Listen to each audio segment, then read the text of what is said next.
Good afternoon. A nice dry governance session just before lunch. Thanks, Mark. So, as Mark and Miles have covered quite a lot of this, and because there's diversity in the room, I will just turn the presentation off. So I thought we would start off with really understanding what governance is. So a lot of people bandy around the term governance and people get frightened. It's common sense, really. It's just a framework of systems and processes that allow organisations early insight into risks and issues so that they can resolve them in a timely manner.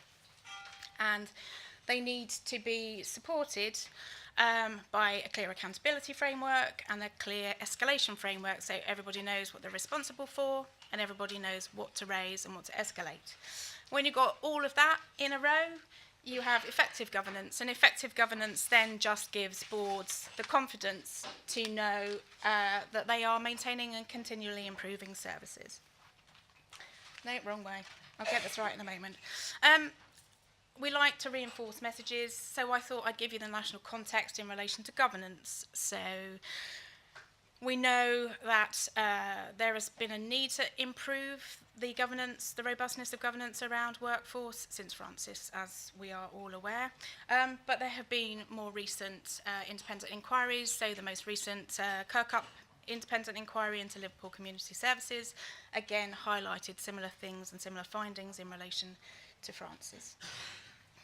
Through the CQC inspections and through the work that we do with organisations, we are still seeing that there is a lack of strong governance and oversight, and that's common particularly in challenge providers. As you are well aware, there is the backdrop of national workforce shortages, high vacancy rates and high agency, but there is still the statutory requirement to deliver high quality services within that constrained financial envelope that we are faced. And as we've heard, there is a need to focus and look differently at the way that we deliver care. And innovation in itself brings risks, and risks shouldn't be things that we're frightened of. And you should embrace innovation, but it should be done in a safe and controlled way, and that's where governance helps you. Again, as Emma pointed out, the guidance about what good looks like has been out there for many years, but we see significant change in the NHS, and we also know that we're not a very good organisation with a memory. And so what we have done with the Developing Safeguards guidance document is to try and bring back some of the key important things, particularly in relation to service changes and new roles, and remind you about what effective governance will look like in those instances. So I'm going to kind of focus on governance in two specific areas. The first and the main focus will be around the introduction of new roles and the need for quality impact assessments, so QIAs. I'm going to focus less so on business as usual because Mark and Miles have so articulately covered some of that, but I will touch on that and touch on some of the issues that we see.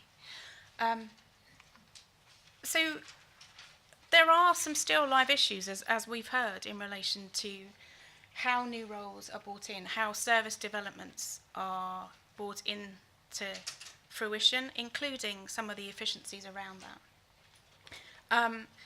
We are seeing workforce reprofiling and efficiencies still being agreed without a proper quality impact assessment, without clear links back to a contemporaneous workforce plan within that area, and without proper consideration and consultation with staff in those areas as to whether that's realistic or not. So there's quite often a top-down salami slice that says, okay, you've got to take 10% out, you've got to restructure your workforce to make some efficiencies. And so we're still seeing that done in isolation without a really robust understanding of what the potential impact on quality could be. We also know, because of the challenging environment that we are in, that the risk threshold is changing in organisations. So organisations' appetite to risk has to change as a consequence. So we have to deliver within the constraints that we currently have. So quality no longer trumps everything. It has to be a balance of operations, finance, and quality. Well-led organisations manage the tensions well between the three. And so what we are seeing is that organisations really don't understand, particularly from the board upwards, their risk appetites. They don't understand the level of risk that they will accept in relation to patient safety. They don't really have a consistent view of the level of risk they will accept in relation to patient experience and staff experience, and they certainly really don't understand the appetite that they have to risk in relation to innovation, and the fact that they can be different and they can, naturally be of different levels. So your tolerance to patient safety should be almost zero. Your tolerance to innovation could be significant. But the boards don't really embed that in practice or communicate that down to staff. And so you will have a look at your risk registers and you will have target risk scores. So you would have a target risk score for a patient safety issue that would be significant when your risk appetite is low. And therefore your target risk score should be comparable with your risk appetite. When you're looking at innovation, because potential risk to patient safety happens sometimes with innovation and new roles, you are seeing a risk target score of low, when actually you can tolerate a greater level of risk as long as you understand the potential impact and you are regularly monitoring and have clear oversight of those. We are also seeing those tensions, particularly in relation to risk appetite, play out in the board. And so you will hear in these afternoon sessions some real life examples of some of that. So you will have a strong and dominant finance director who says, actually, you have to take these risks because of the fact that we have to make savings. And then you will hear the clinical executives in the room saying, we will not tolerate those risks. You need to be clear as to what your risk thresholds are, because sometimes you will start to have to look at areas that you wouldn't have accepted in the past, as long as you've got robust identification of the potential risks, which we will go on and talk about in a moment, and that you are actively monitoring them as you're implementing those areas. So this is why we've needed to focus, again, on effective quality impact assessments. And so what good looks like is still linked to the original 2012 National Quality Board document. And although it talks about cost improvement plans, it is around service changes and any efficiencies or reprofiling that you may want to do. So the language might be historical, but the practice is the right thing. As we've heard, the key to this is engagement, engagement, engagement, engagement. And I will go on and talk about engagement a bit more. But it isn't consultation post the event. It's engagement with clinicians at the beginning, at the infancy, at the creation of the schemes. There needs to be a clear framework around those schemes. So we heard earlier about the fact that QIAs had been done, but the scheme was being implemented and no one really understood what the QIA was. Actually, you should have a gateway process where schemes aren't starting to be implemented until the QIA is signed off and is communicated.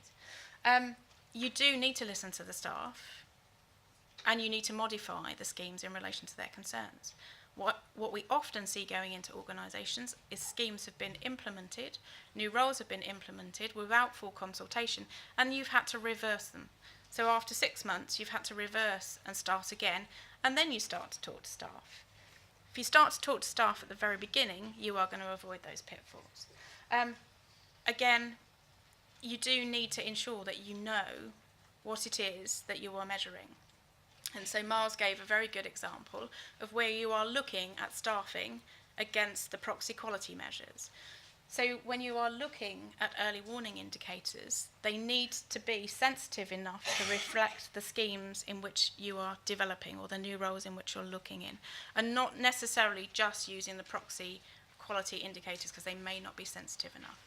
Or if you are just using the proxy quality measures like pressure ulcers, falls, you do need to be able to have a clear process of deep dives where you are seeing targets going off. You need to understand whether new roles, new schemes, different workforce profiles is actually having that impact. And there needs to be clear board visibility. And the board does need to have the details of the granularities of teams and wards. And quite often what we do and what we see when we engage with organisations is the board only wanting to see an aggregate position. And that's not true. The board needs to understand its worry wards, understand its worry teams, and understand the services under pressure. They don't have to get into the detail of the nitty-gritty of how you're going to resolve that, but there needs to be clear escalation and visibility of those issues. I did say I was going to talk about engagement.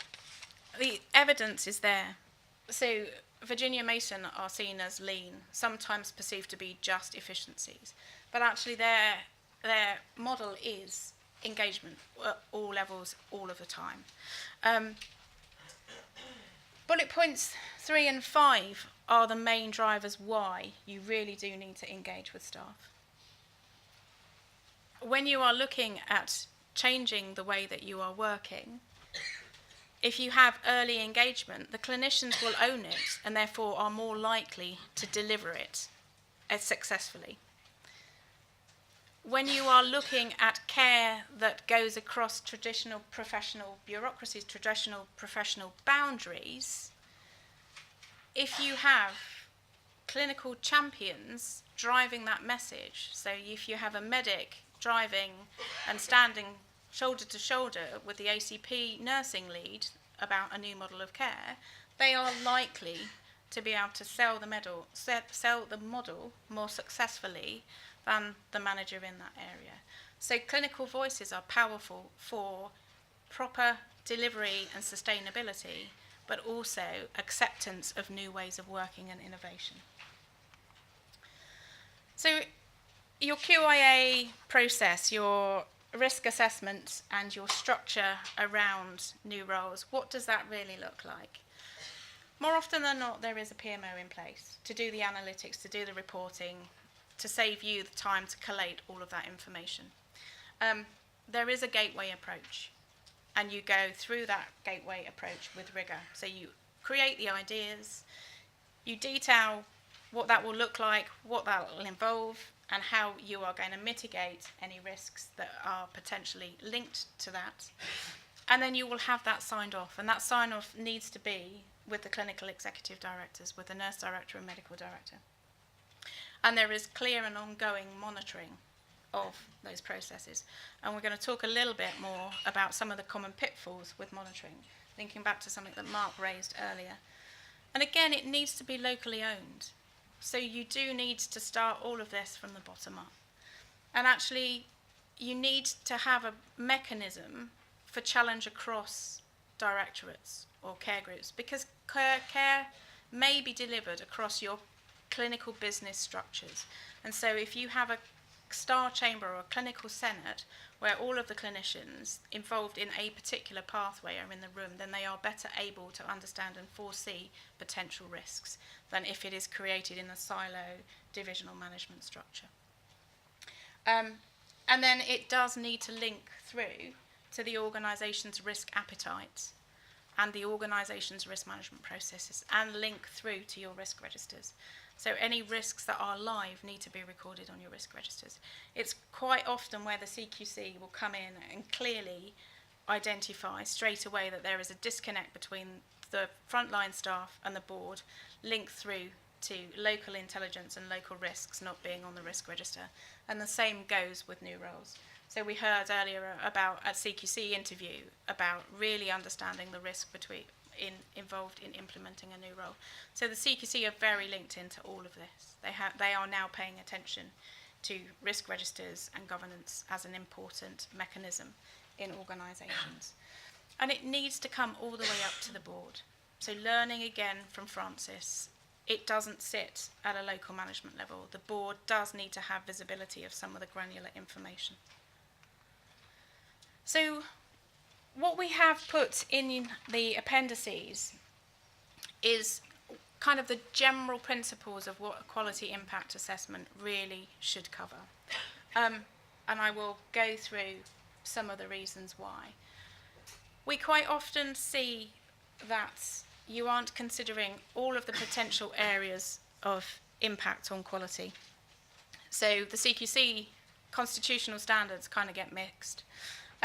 We're very good at looking at patient safety. We're not so good at looking at the effectiveness side, the outcomes, and the staff experience. So we quite often see quality impact assessments that just have the DASI domains of quality and don't look at staff experience. So we need to really understand the impact on staff as well as the impact on patient.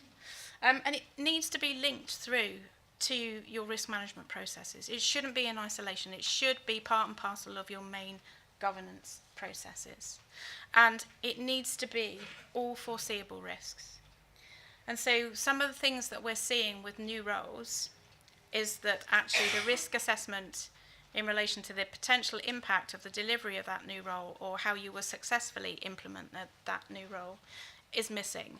So you are quite often putting new roles into areas that have vacancy challenges and are really busy, ED being a classic example. When you're putting in a new role, they will need enhanced supervision and training. Some of the new roles, if you're looking at ACPs, will need medical supervision. Look at the GMC trainee survey in relation to how those staff currently in post really experience their supervision. So quite often we see missing is a real understanding of what the potential implications of the demands of enhanced supervision and training in that area are on the existing workforce to be able to really safely deploy the new model.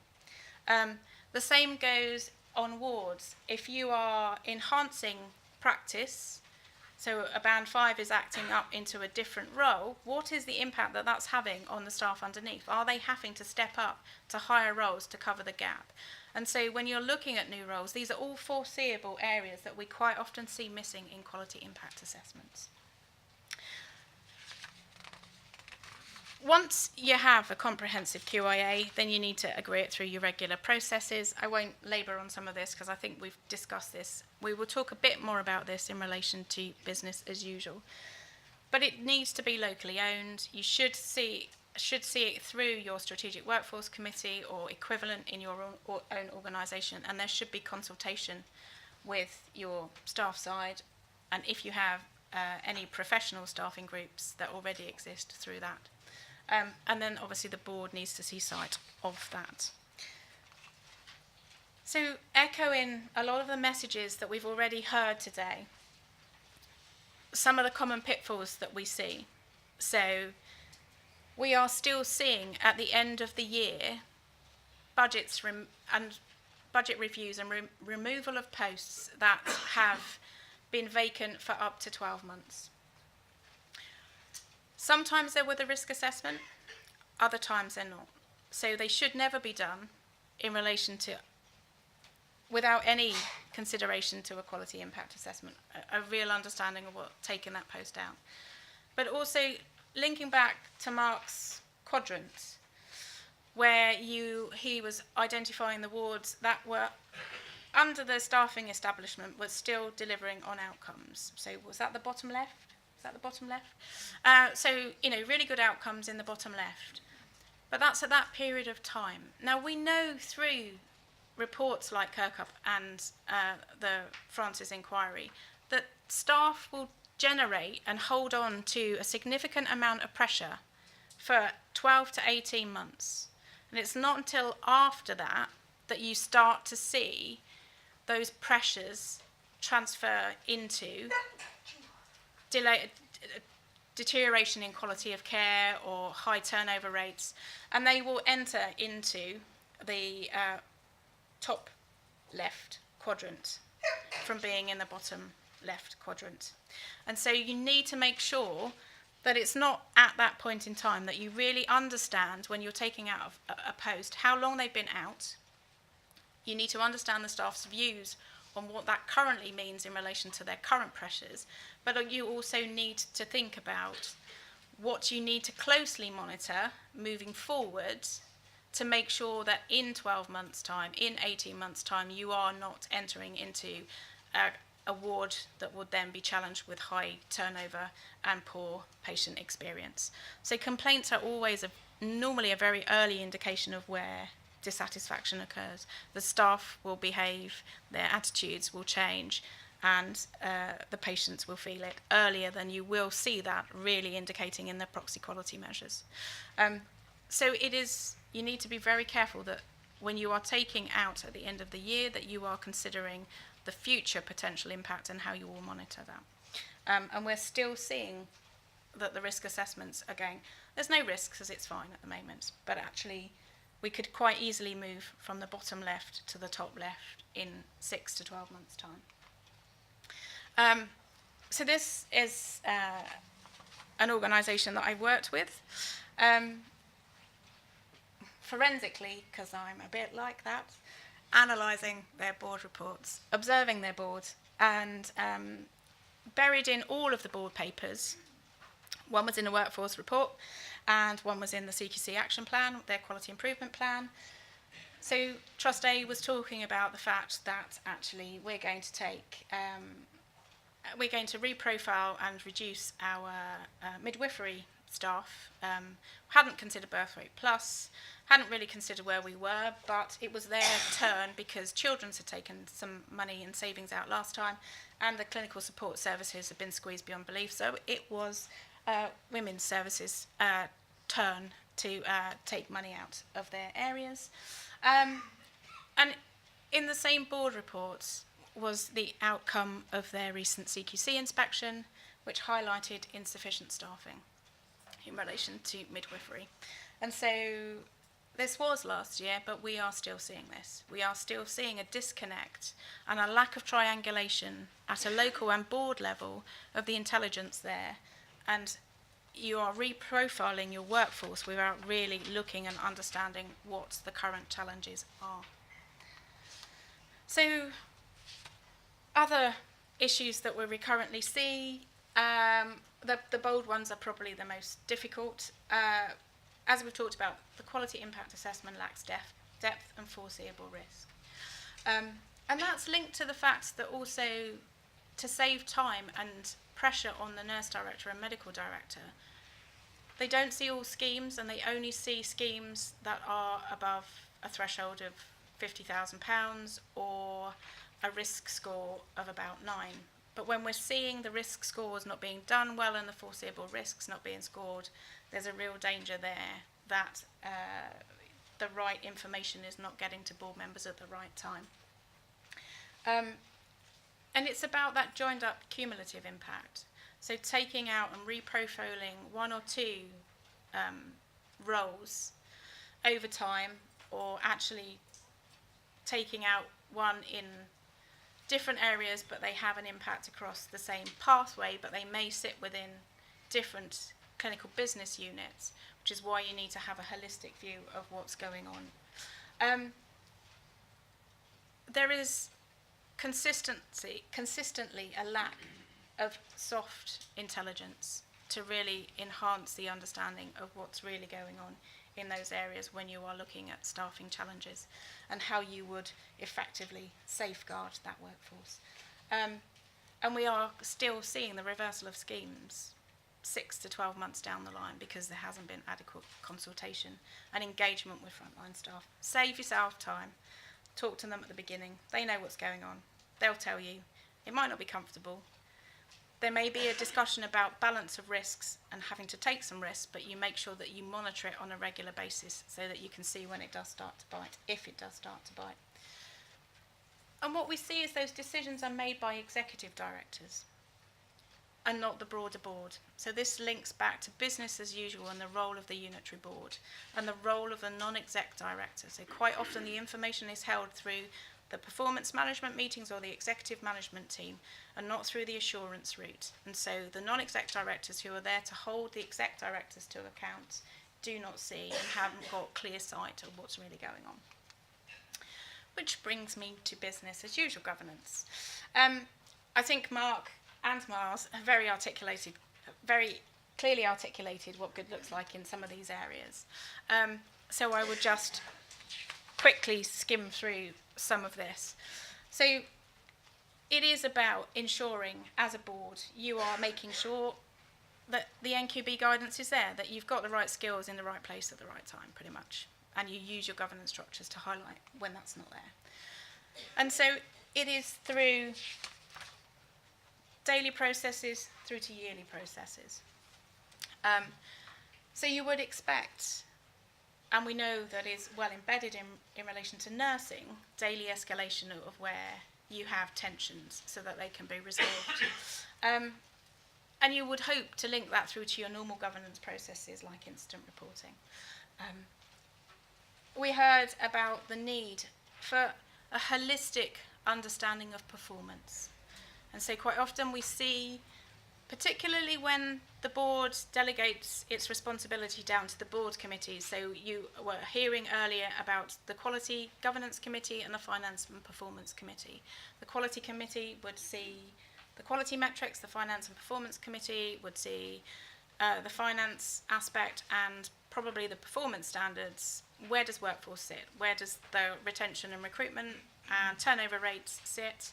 Where does the staff experience sit?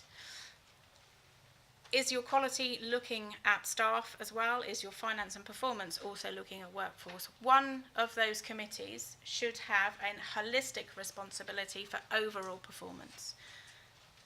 That doesn't mean that they have to do all of the business. The quality aspects of that can still be done by the quality committee, but one of your board committees must have a holistic overview of your performance.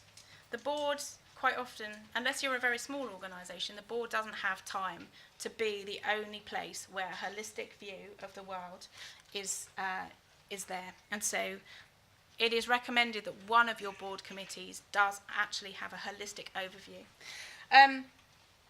So that you can identify the tensions. Obviously, you should be seeing an integrated report coming to your quality committee and through to your board. There needs to be a granular cut down the organisation so it is easy to feed up. And then obviously you've got your 6 monthly acuity and dependency, and you've got your annual workforce planning. This we talked about earlier.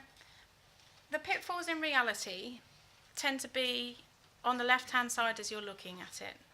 So we see still information being held at the division and care group level. There needs to be a clear escalation framework in organisations to ensure that that intelligence comes both through the performance meetings through to the executive management team, but more importantly, that your board committees have oversight of those issues. And it does link back to the board's responsibility so that the non-exec directors who chair your board committees are able to do the job that is devolved down to them, so that they have clear oversight of performance so that they can hold the board to account. You do need to make sure that the data is triangulated. And then we get into my favourite topic, which I will stand off of my soapbox today. But we are recurrently seeing, both at board committee and at boards, reassurance, not assurance.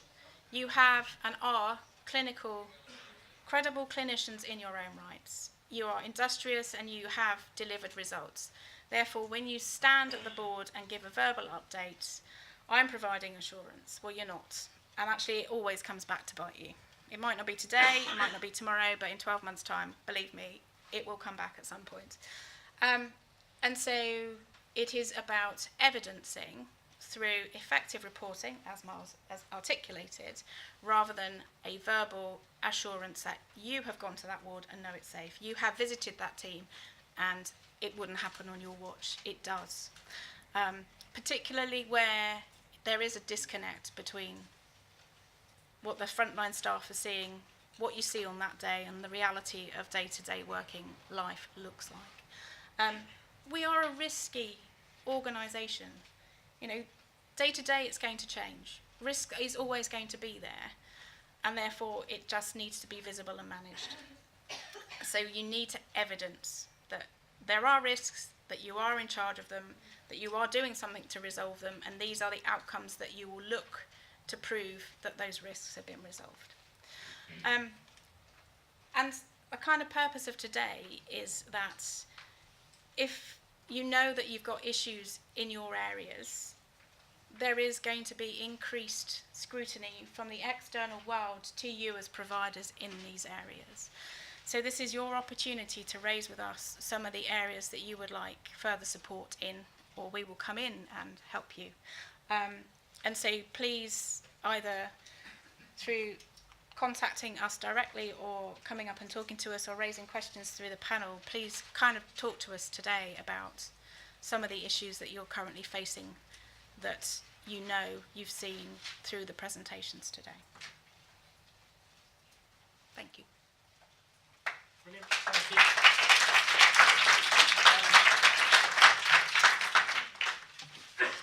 Really conscious of time, and we've got to get down to... don't go anywhere, Lorna. Go to the questions. Really conscious of the time in terms of getting down to stairs and back up again. So I'm just wondering whether or not, because I heard kind of a lot of questions being discussed in the audience, whether you have any questions for Lorna we can talk through now. What we might do is perhaps not do the panel, just in terms of time, but obviously for some detailed questions. I know that Miles is around, myself and Emma are around, so if you wanted to contact us through lunch, more than happy to answer any specific questions. But I'd just like to say a massive thank you, because I know those slides come at a huge amount of travel across the country working with boards, and presented back in a really, really kind of easy way to kind of understand, particularly in terms of experience. So I'd probably like to open it up for Lorna to answer any questions. No. Please, after Lorna. Carry on. So, my organisation is baked in the CIP and budget set at the beginning of the year. So we find ourselves having we're now doing a retrospective QIA of budget setting in Q3, which doesn't feel comfortable. No, and so your processes should be dynamic. So you should have kind of quarterly reviews where your systems are set up so that you can, when things change. So, and it's not just budget setting, it's also, what I didn't say, is your vacancy panels as well. So you do need to be mindful of your vacancy panels also linking into the risk assessments. So you might want to consider not a one-stop shop at the beginning of the year, because actually it should link through to your day-to-day business as usual processes. So as things change, you should, so if you're not delivering, you need to bring on new schemes and they need to go through the gateway. So this is where you have a gateway process that's dynamic through the year, and that you can have quarterly check-ins. So where was I recently? There is an organisation that has quarterly check-ins. I think it might have been Imperial. Is anyone from Imperial in the room? I can find out for you. Your processes shouldn't be affixed at the end of business planning. They should now be dynamic and normally have a quarterly check-in. Thank you. Further questions for Lorna? Gentleman back. Hi, yeah, I was going to ask if you've come across any processes around QIA for things where you're actually not taking stuff away. So I think CIP I'm fairly comfortable, but some of the things around additionality, whether that's winter surge or whether it's new business or whatever, they often carry the biggest risks. Yeah, and so the same principles apply. So you are basically doing a risk assessment. So whether that be delivering care in a different way, whether that be delivering care over a different pathway, or that be putting temporary resource in, how you're going to staff it, how you upskill those staff, what the potential quality issues are in having that temporary resource, and how you will safely manage that and take it away at the end of the year. So I don't think that there is a need for anything different, because I think what you need to do is just do the risk assessment in relation to those component parts. Thank you. Time for perhaps one more question. No. Brilliant. If we can all thank Lorna once again for a really helpful presentation. So thank you very much indeed.